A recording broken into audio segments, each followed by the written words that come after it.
Hi hello friends, welcome to Littles kitchen. இன்னைக்கு நம்ம என்ன செய்ய போறோம்னு பாத்தீங்கன்னா ஹேஷ் ப்ரௌன் தாங்க செய்ய போறோம். வாங்க எப்படி செய்யறதுன்னு பார்க்கலாம்.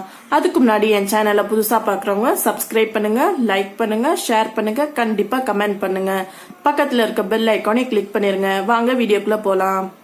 இப்போ ஹேஷ் ப்ரௌனுக்கு தேவையான பொருட்கள், நான் 1/4 கிலோ உருளைக்கிழங்கு எடுத்துட்டு நான் துருவல் எடுத்து துருவி வச்சிருக்கிறேன்.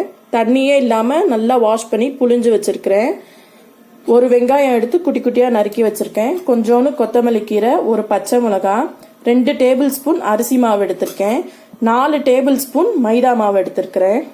கொஞ்சோண்டு ஜிஞ்சர் கார்லிக் பேஸ்ட், மிளகு சீரக பவுடர் எடுத்திருக்கிறேன். கலருக்காக மிளகா பொடி எடுத்திருக்கிறேன். தேவையான அளவு உப்பு. வாங்க எப்படி செய்யறதுன்னு பார்க்கலாம். நம்ம உருளைக்கிழங்கோட மைதா மாவு, அரிசி மாவு, வெங்காயம், மல்லித்தலையும் பச்சை மிளகாயும் சேர்த்துக்கிட்டேன். ஜிஞ்சர் கார்லிக் பேஸ்ட் கொஞ்சோன்னு, மிளகு சீரக பொடி, மிளகாத்தூள் பொடி, இது எல்லாத்தையும் சேர்த்து மிக்ஸ் பண்ணிட்டு உங்களுக்கு காட்டுறேன் ஃப்ரெண்ட்ஸ். தண்ணியே சேர்க்காதீங்க, ஏன்னா அந்த உருளைக்கிழங்குல தண்ணி இருக்கும். தண்ணியே சேர்க்காம நல்லா பிணைஞ்சு கையில பிடிக்கிற அளவு வரைக்கும் பிணைஞ்சு தேவையான அளவு உப்பு சேர்த்துக்கிறேன். பாருங்க ஃப்ரெண்ட்ஸ், நல்லா நான் பிணைஞ்சு எடுத்துக்கிட்டேன். கையில உருண்டை பிடிக்கிற அளவு இருக்கணும். பாருங்க, தண்ணி எதுவும் சேர்க்கல. இது உங்களுக்கு எந்த ஷேப் வருதோ அந்த ஷேப்ல ரவுண்ட் ஷேப்போ ஸ்கொயர் ஷேப்போ எப்படி வேணாலும் நீங்க போட்டு எடுத்துக்கலாம். இப்போ நம்ம இதை ஷேப் சைஸ்ல எடுத்து வச்சுட்டு காட்டுறேன் நான் உங்களுக்கு. நான் ஷேப்ஸ் போட்டு எடுத்து வச்சுக்கிட்டேன். இப்போ பேனை நம்ம அடுப்புல வச்சுக்கலாம். பேன் அடுப்புல வச்சுக்கிட்டேன்.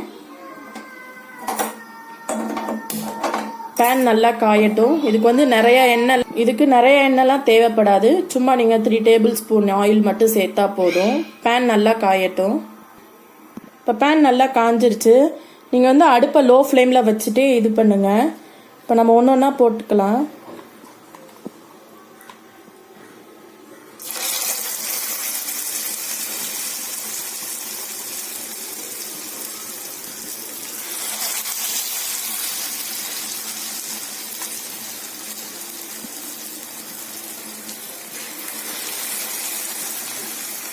இது கொஞ்ச நேரம் வெந்துட்ட பிறகு அப்புறமேல் திருப்பி விடுங்க, இல்லாட்டி உடஞ்சு போயிடும்.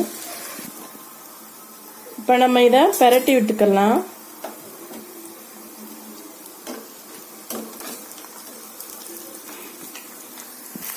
இதை நான் இப்போ பெரட்டி விட்டுக்கிட்டேன். இப்படி லேசாக அமுக்கி விட்டுக்கோங்க, அப்போ தான் அடியில் இருக்கிறது வேகும். ப்ரௌன் கலராக வந்தோடனே நம்ம எடுத்துடலாம். நல்லா ப்ரௌன் கலர் ஆயிடுச்சு. நான் இதை பிளேட்டில் எடுத்து வச்சுக்கிறேன். நம்ம ஹேஷ் ப்ரௌன் ரெடி ஆயிடுச்சு. எப்படி இருக்குன்னு செஞ்சு பார்த்துட்டு கண்டிப்பாக கமெண்ட் பண்ணுங்க. இது நான் வீட்டிலே செஞ்ச டொமேட்டோ கெச்சப். நான் அடுத்த வீடியோவில் எப்படி செய்யறதுன்னு உங்களுக்கு போடுறேன். உங்களுக்கு பிடிச்சிருந்தா கண்டிப்பாக லைக் பண்ணுங்க, ஷேர் பண்ணுங்க, மறக்காம பெல் ஐக்கானே கிளிக் பண்ணிடுங்க. ஓகே ஃப்ரெண்ட்ஸ், நான் நெக்ஸ்ட் வீடியோவில் மீட் பண்ணுறேன்.